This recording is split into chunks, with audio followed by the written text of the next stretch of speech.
আপনি কি জানেন প্রবাসে ঘুমের মধ্যে মৃত্যুর সংখ্যা বেড়েই চলেছে। মানুষ রাতে শান্তিতে ঘুমাচ্ছে কিন্তু দিনে তাদের মৃত লাশ পাওয়া যাচ্ছে। এগুলো কেন হচ্ছে? আপনাদেরকে ছোট ছোট দুইটা ঘটনা শোনাই। কুমিল্লার রাতুল নামে এক ভাই বিদেশে এসেছিল ধার দেনা করে। সুদের টাকা, কিস্তির টাকা এগুলো মিলে কিন্তু কম চাপ না ভাই।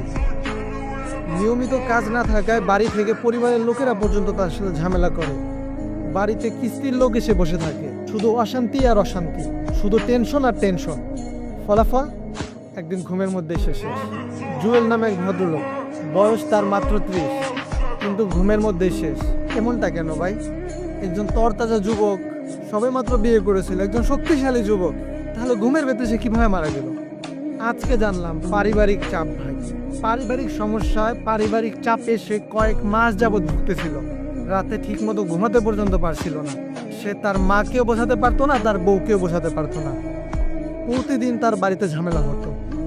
এর ফলাফল হঠাৎ ঘুমের মধ্যে একদিন হার্ট অ্যাটাক। মূলত এই কাহিনী দুইটা বলার জন্য আজকের এই ভিডিও। প্রিয় দেশবাসী, বাংলাদেশে থাকা ভাই ও বন্ধুদের উদ্দেশ্যে আমি ছোট্ট একটা কথা বলতে চাই। এখানে মালিকের জ্বালা, বেতন না পাওয়ার জ্বালা, কাজ না থাকার জ্বালা, এমনকি ফোরম্যানরাও আমাদের সাথে ঝামেলা করে।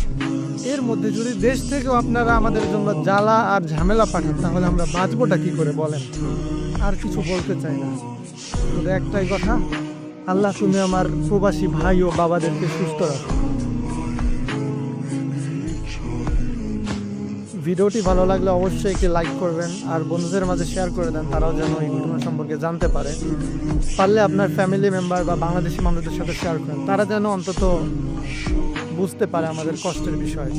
আর অবশ্যই ফলো দিয়ে রাখেন, নয়তোবা হয়তো আমাকে আর কখনো খুঁজে পাবেন না, আমাদের আর কখনো হয়তো দেখাই হবে না। অবশ্যই ফলো দিয়ে রাখবেন।